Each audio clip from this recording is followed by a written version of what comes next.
আসসালামু আলাইকুম বন্ধুরা।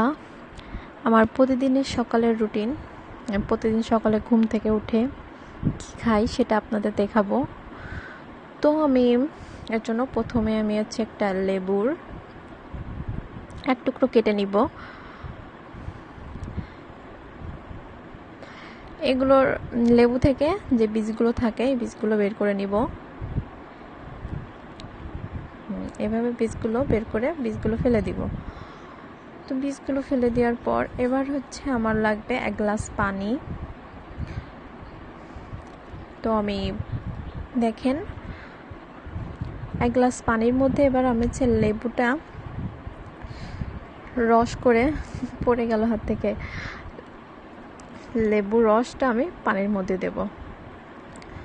তো লেবুটা রস করে আমি পানির মধ্যে সম্পূর্ণ একটা ফালের লেবুর রস সম্পূর্ণটাই দিয়ে দেব, চিপে চিপে দিয়ে দেওয়ার পর লেবুর খোসাটাও সঙ্গে দিয়ে দিলাম, তাইলে সুন্দর একটা সেন্ট আসবে।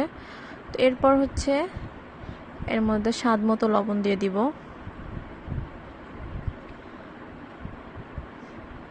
স্বাদ মতো লবণ দিয়ে দিলাম। 1 গ্লাস পানিতে যতটুকু লবণ লাগে ততটুকু লবণ দিবেন আপনারা। তো এরপর চামচের সাহায্যে লবণ আর লেবুর মিশ্রণটা খুব সুন্দরভাবে করে নেবেন। ঠিক এভাবে এটা আমার প্রতিদিনের সকালের রুটিন। খালি পেটে আমি প্রতিদিন এই লেবুর পানিটি আমি খাই।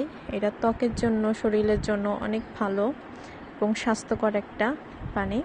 তো আপনারাও খেতে পারেন।